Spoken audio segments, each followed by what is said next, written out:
जय हिंद दोस्तों। Learning with Rahul YouTube channel में आपका एक बार फिर से स्वागत है। आर्थिकी करंट अफेयर्स के सेक्शन में ये हमारा दूसरा वीडियो रहेगा।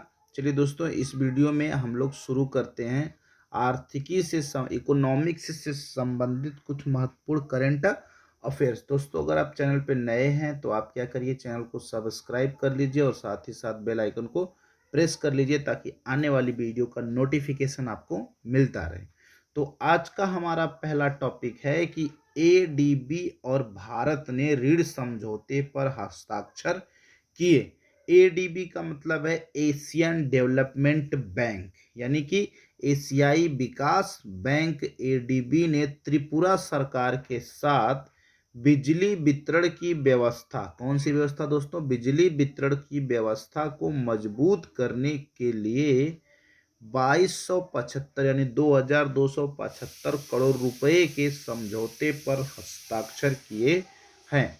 इस समझौते का उद्देश्य है कि त्रिपुरा में विद्युत वितरण जो है वो सुदृढ़ हो और उत्पादन दक्षता सुधार परियोजना के लिए इस रुपए का यूज किया जाए।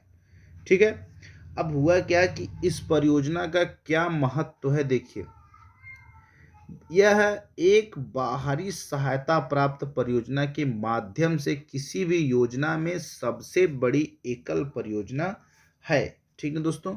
अब यह परियोजना क्या कर रही है, ध्यान से समझिएगा। यह परियोजना बिजली संयंत्रों के प्रतिस्थापन वितरण नेटवर्क को मजबूत करेगी। देखिए, बिजली संयंत्रों के प्रतिस्थापन और वितरण नेटवर्क को मजबूत करने में मदद करेगी। ठीक है दोस्तों। परियोजना क्या है, एक अत्यधिक कुशल संयुक्त चक्र गैस टरबाइन के साथ रोखिया बिजली संयंत्र के प्रतिस्थापन कार्य को वित्त पोषित करेगी, जो ईंधन के बचत के माध्यम से ग्रीन हाउस गैस के उत्सर्जन को कम करेगी। यहाँ पे एक नाम याद रखिएगा, रोखिया बिजली संयंत्र का प्रतिस्थापन होगा और साथ ही साथ क्या होगा कि ये ग्रीन हाउस उत्सर्जन को कम करेगी। ठीक है दोस्तों, क्लियर हुआ। आगे चलते हैं। और जो ये परियोजना चल रही है, त्रिपुरा राज्य के बिजली वितरण नेटवर्क का आधुनिकीकरण करेगी और योजना निष्पादन एजेंसियों की संस्थागत क्षमता और व्यावसायिक प्रक्रिया का निर्माण करेगी। ठीक है दोस्तों। और यह लैंगिक और सामाजिक रूप से समावेशी कार्यस्थल और साथ ही साथ लैंगिक समानता को भी बढ़ावा देगी। ठीक ना। और बढ़ावा देने के लिए क्या किया गया कि इसमें महिला सदस्य भी होनी चाहिए।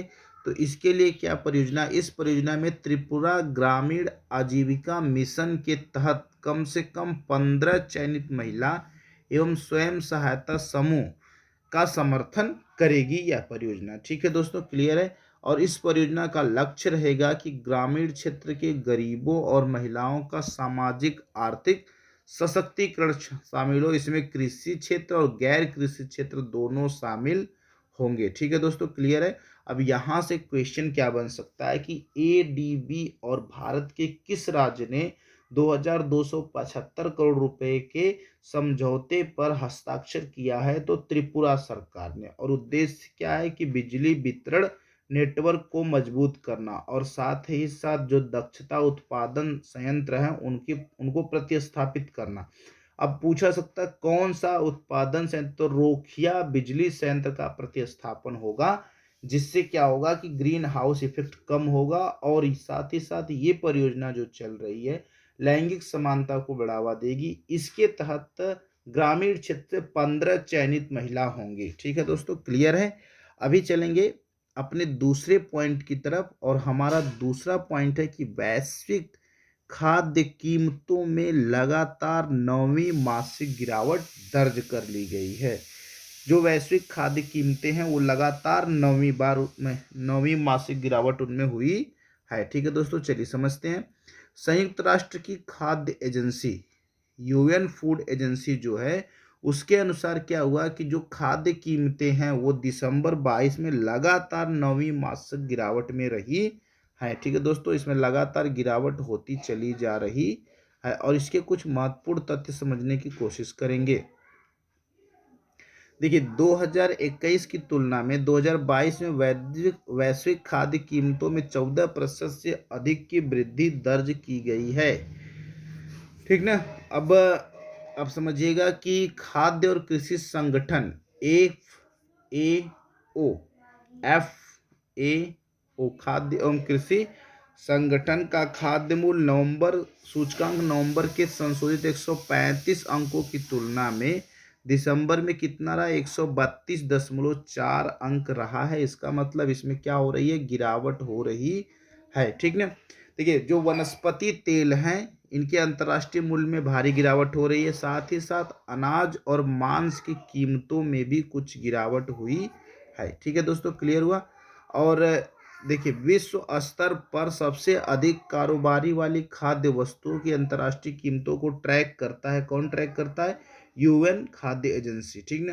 चलिए समझिएगा, क्लियर हुआ। अब यहाँ से क्या है कि वैश्विक खाद्य कीमतों में लगातार चौथी गिरावट दर्ज की गई, तो 9वीं गिरावट दर्ज की गई है। ठीक ना दोस्तों।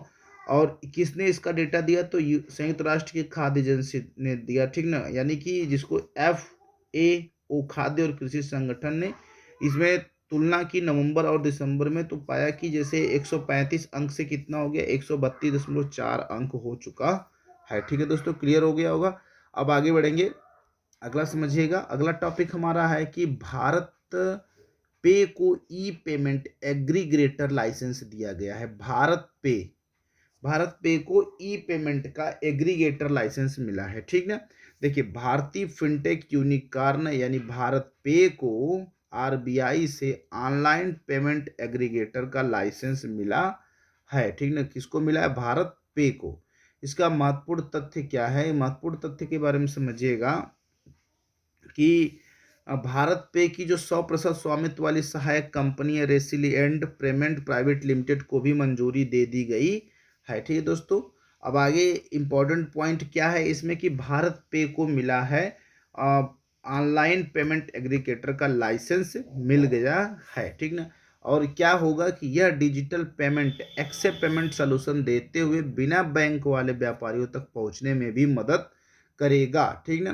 केंद्रीय रिजर्व बैंक ने रेजर पे, फाइनलैब्स, स्ट्राइप, वन पे और इनोवेटिव पेमेंट्स, इन सब चीज़ों को पेमेंट एग्रीगेटर के रूप में काम करने के लिए पहले ही मंजूरी दे दी है। और अभी किसको मंजूरी दे दी गई है, भारत पे को हाल ही में एग्रीगेटर लाइसेंस यानी ई पेमेंट करने की मंजूरी दे दी गई है। ठीक है दोस्तों, क्लियर है। अभी आगे चलेंगे, आगे हमारा पॉइंट रहेगा कि लास्ट पॉइंट होगा आज का। अब बहुत छोटा सा टॉपिक है कि WTO का मत्स्य सब्सिडी समझौता, WTO यानी वर्ल्ड ट्रेड ऑर्गेनाइजेशन। ठीक ना। स्विट्जरलैंड ने 20 जनवरी को स्विट्जरलैंड ने WTO का मत्स्य सब्सिडी स्वीकार किया है और ऐसा करने वाला विश्व का पहला देश बन गया है। तो क्वेश्चन है कि WTO का मत्स्य सब्सिडी समझौता स्वीकार करने वाला विश्व का पहला देश कौन बन गया है दोस्तों, तो ये बन गया है WTO। ठीक ना। और मुख्य बिंदु क्या है कि इस समझौते को 12 से 17 जून 2022 को जिनेवा में आयोजित 12वें मंत्री स्तरीय सम्मेलन में आम सहमति से अपनाया गया है। यह समझौता क्या करेगा, हानिकारक सब्सिडियों को रोकने के लिए नए बाध्यकारी व बहुपक्षीय नियम निर्धारित करता है। ठीक है दोस्तों, चलिए आगे समझ लेते हैं कि देखिए जो हानिकारक सब्सिडियां हैं वो मत्स्य भंडार में गिरावट का प्रमुख कारण है, इसीलिए ये समझौता लगाया गया है। ठीक ना।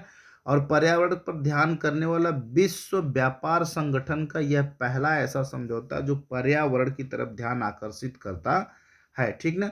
और साथ ही WTO की स्थापना के बाद इस संगठन का यह केवल दूसरा समझौता है। ठीक ना। और चलिए, अब यह क्या करता है कि समझौता जो होता है वो अवैध और अप्रतिबंधित और अनियमित मत्स्यन के लिए सब्सिडी प्रदान करने पर प्रतिबंध लगाता है। ठीक है दोस्तों। तो आज के जो प्रश्न रहे हैं वो इम्पोर्टेंट प्रश्न क्या है कि ABD और ADB यानी कि एशियन डेवलपमेंट बैंक और भारत सरकार के किस राज्य ने 2275 करोड़ रुपए के समझौते पर हस्ताक्षर किया है। तो आंसर होगा आपका त्रिपुरा। ठीक है, वैश्विक खाद्य कीमतों में लगातार 9वीं मासिक गिरावट दर्ज की गई है। सूचकांक के अनुसार ये 135 अंक से गिर करके 132.4 अंक पे हो गया है। और भारतीय फिनटेक यूनिकॉर्न यानी कि भारत पे को ऑनलाइन पेमेंट का एग्रीगेटर दिया गया है किसके द्वारा? आरबीआई के द्वारा। और चौथा है कि डब्ल्यूटीओ का मत्स्य सब्सिडी स्वीकार करने वाला पहला देश कौन बन गया? स्विट्जरलैंड बन गया है। ठीक है दोस्तों, क्लियर है? बहुत इंपॉर्टेंट टॉपिक से बहुत इंपॉर्टेंट क्वेश्चन है। अगर आप चैनल पे नए हैं तो चैनल को सब्सक्राइब करिएगा और बेल आइकन को प्रेस करिएगा। और दोस्तों मिलेंगे अगले वीडियो में, तब तक के लिए जय हिंद।